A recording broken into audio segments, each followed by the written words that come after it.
finally this month, let's talk about water and water bottles versus bowls. Firstly, water bottles, glass water bottles are great. We much prefer them. Yes, they're more expensive, but they last a lot longer. And importantly for us, you can put them in the dishwasher, which really truly sterilizes them. You can put both parts in and you know it's getting a very good clean. The plastic water bottles are okay. Obviously they're lighter and they're cheaper, but they're not as recyclable if you want to argue that point. But you can't put them in the dishwasher. Believe me, I've tried and it melted. And for that reason, I always suggest and prefer glass bottles because you can clean them more. You've all seen those plastic bottles with the green inside, the algae. That's not going to be good for any animal. So, glass bottles for us, each to their own, but you know my recommendation.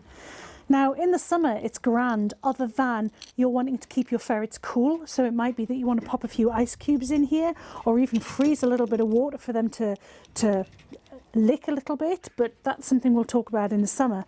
But for the water bottle in the winter, the little carrot, obviously ferrets don't eat carrots, but work with us, I think they're designed for rabbits.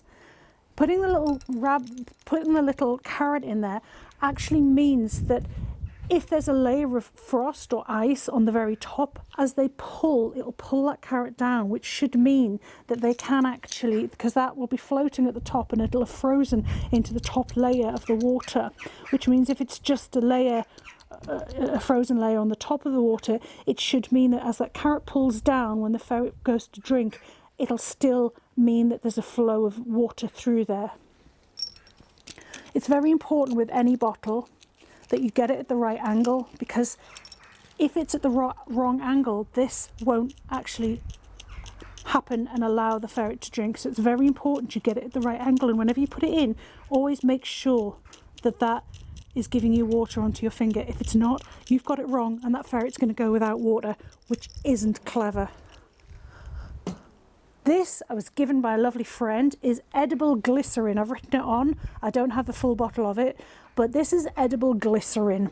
And essentially, this does the same job as the carrot, but more so. So on a hard frost, if you literally put a drop or two of this into your water bottle, it'll stop the water from freezing. And that is really good to know because, again, it's so important that ferrets have access to water and food, obviously. So that's your bottles. Water bowls. Those of you who have ferrets will know full water bowls and ferrets never mix. You're much more likely to get the situation of empty water bowl, puddle, wet ferret. That is much more likely. Ways round it? Well, firstly, in the living room at least, we have a massive dog bowl, a heavy ceramic dog bowl. It's about this wide. And because of the weight of it with water in, it does stop them. They can still push it and slosh a bit of the water out, but it's some way towards it. But that isn't necessarily going to work in a smaller cage situation because it'll take up the entire cage. So a couple of other options. Not foolproof still, but the idea of a bowl within a bowl can quite often help, and they're less able to knock it around as much, although they will still give it a darn good try. And we find this is better for the food, for not tipping over food, but you can try it depending on your fertile. It might work, especially for girls, because as we all know, it's the boys who are Egypts. Ferrets, that's all I'm talking about. The other option, and these are great. Again, they're not cheap, but this is the Croc Balls that you get, and it does depend on what you're attaching them to, but if it's in a cage situation, those can go through. They can tie that way or that way. You literally clunk it onto the cage. That stays in position, and that is now, once I've turned it, there we go, that is sturdy.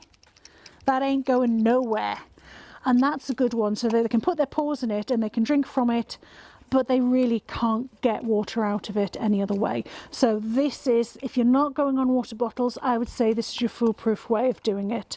And we do hopefully, we will be stocking these in our web store very soon.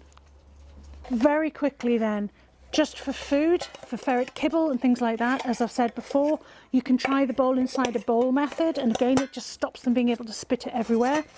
Watch out if you're using like a dish bowl, like a human sort of dessert bowl thing, because sometimes that rounded end can mean that, again, it's much more easy to tip over. Again, we find the lower straight edged pet bowls much better for food, but again, whatever works for you. Some ferrets will eat out of this, no bother, and some will just take it and scatter it over a large area. It's ferret, what can you do?